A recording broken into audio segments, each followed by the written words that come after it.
Viewer, the last 50 days in India have proved every Indian citizen's most stubborn belief about this country. That the law favors the rich, that the privileged almost always manage to bend the law in their favor, and that law enforcement is almost exclusively reserved for those without power, money or connections. Take just 3 stories that India Today's coverage exploded into national media headlines.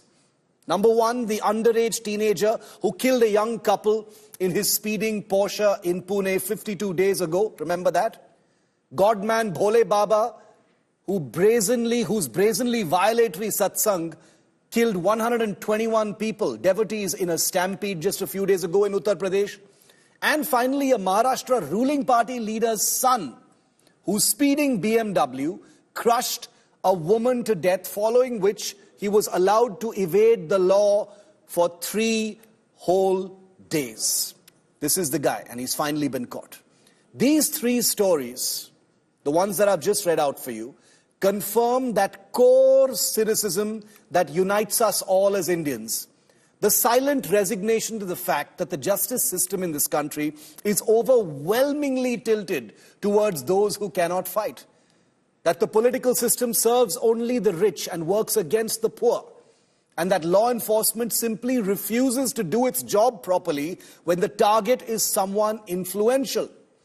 In the Pune case, the teenager received bail after the High Court noted his own trauma in the incident. Imagine that. A case in which it was plain to see the level of insidious interference that young man's family was busy orchestrating became for the High Court, for some reason, an issue of the teenager's personal trauma, clearing the decks for his bail. And he's out there.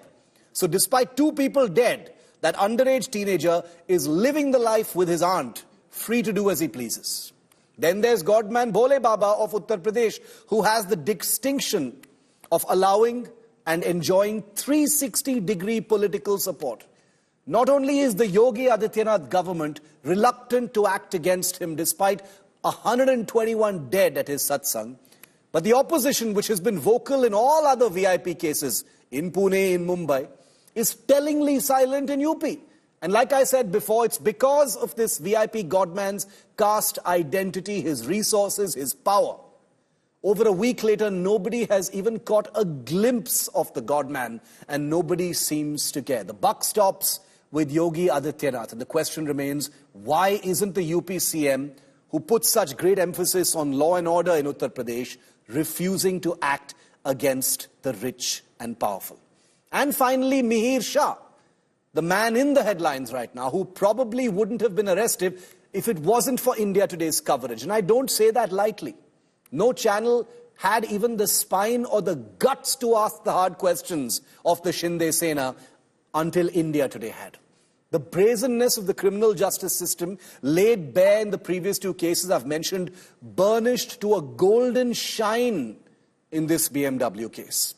A ruling party leader puppeteered the escape of his son after killing a woman, and the Mumbai Police permitted him to stay conveniently off radar, allowing his blood to strip itself of any possible alcohol and therefore quietly destroy the case from the inside out. It's beautiful. It's like poetry. And remember, these 3 cases played out, viewer, in the full blast of the media glare, including here on this show, on this channel, on this network. These 3 stories have transpired with an unusual level of public attention and social media traction. And they've still proved everyone's worst fear. It doesn't matter. The media glare doesn't matter. The social media anger doesn't matter. The narrative doesn't matter. The system will always favor the rich and the powerful. That is the message in these 3 stories that have played out over just 52 days.